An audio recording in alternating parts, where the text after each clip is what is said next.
Assalamualaikum warahmatullahi wabarakatuh. Bismillah, alhamdulillah, wassalatu wassalamu ala rasulillah Sayyidina Muhammad ibni Abdillah wa mawalah wa man tabi'ahudah. Mengenal nama Allah subhanahu wa ta'ala Al-Ghaffar. Al-Ghaffar adalah nama Allah subhanahu wa ta'ala yang ke-15. Di dalam Al-Quran disebutkan Fastaghfiru rabbakum innahu kana ghaffara. Artinya, minta ampunlah kalian kepada Tuhan kalian, sesungguhnya Dia Maha Pengampun. Kita wajib beriman bahwa Allah Subhanahu wa taala bernama Al-Ghaffar. Biasanya Al-Ghaffar kita maknai dengan Maha Pengampun. Tetapi makna Al-Ghaffar yang lebih luas bukan sekadar Maha Pengampun itu saja. Kalau diuraikan maknanya, maka Al-Ghaffar adalah Dia yang menampakkan keindahan dan menutupi keburukan. Dosa termasuk sesuatu yang buruk, maka ditutupinya pada diri kita dengan Al-Ghaffar. Dia juga menutupi sesuatu yang tidak elok dipandang mata dari diri kita, dan Dia menampakkan sesuatu yang bagus atau indah dipandang mata. Ada 3 tutupan Allah Subhanahu wa ta'ala yang Dia tutupi di dalam diri kita, yaitu berkaitan dengan Al-Ghaffar ini. Pertama, Allah Subhanahu wa ta'ala menjadikan sesuatu yang tidak baik atau tidak pantas dipandang mata tertutup dan berada di bagian dalam tubuh kita. Allah Subhanahu wa ta'ala menutupi yang tidak baik dipandang tadi dengan sesuatu yang indah. Seandainya segala sesuatu yang ada di dalam tubuh seperti usus, darah, otak dan lainnya diletakkan Allah Subhanahu wa ta'ala di luar, maka pemandangannya tidaklah bagus. Oleh karena itu Allah Subhanahu wa ta'ala bernama Al-Ghaffar. Maka semua itu ditutupinya dan Dia diletakkan di dalam, sehingga dari luar tubuh seseorang tampak indah, cantik dan mempesona.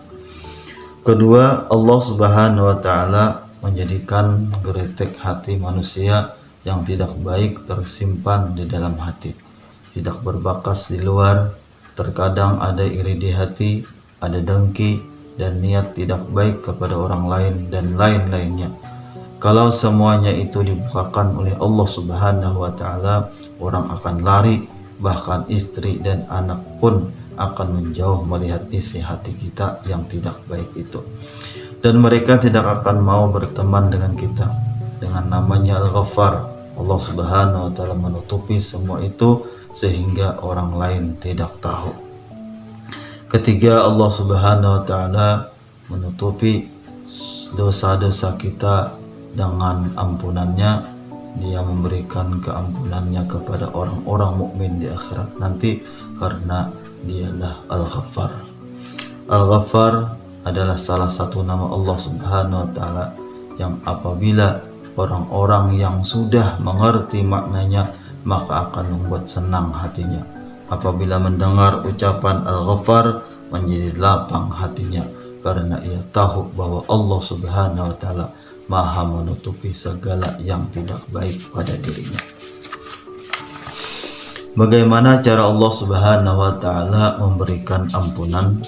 Allah Subhanahu wa ta'ala dalam memberikan ampunan kepada manusia dengan berbagai cara ampunan. Pertama, terkadang Allah Subhanahu wa ta'ala memberikan ampunannya secara cuma-cuma walaupun tanpa permohonan dari kita, seperti yang terjadi pada malam nisfu Sya'ban dan juga pada Lailatul Qadar di bulan Ramadan.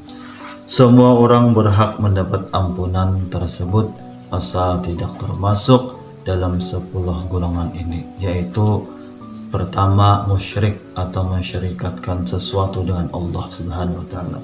Yang kedua, suka minum minuman keras atau khamar. Yang ketiga, durhaka terhadap orang tua. Yang keempat, memutuskan hubungan keluarga. Yang kelima, berbantah-bantahan dalam urusan duniawi. Yang keenam, perempuan yang menjual dirinya. Yang ketujuh, orang yang terus-menerus melakukan riba. Yang kedelapan, orang yang terus-menerus melakukan zina. Yang kesembilan, tukang sihir atau orang yang mendatanginya. Yang kesepuluh, dukun atau yang mendatanginya. Asal tidak termasuk dalam golongan tersebut, Allah Subhanahu wa taala akan mengampuni manusia dengan berkat malam nisfu Sya'ban dan malam Lailatul Qadar. Kedua, pengampunan Allah Subhanahu wa taala diberikan melalui dengan sebab melakukan kebajikan, yaitu tanpa permohonan ampun dan penyesalan. Hanya dengan berbuat kebajikan Allah Subhanahu wa taala bisa mengampuni dosa-dosa kita.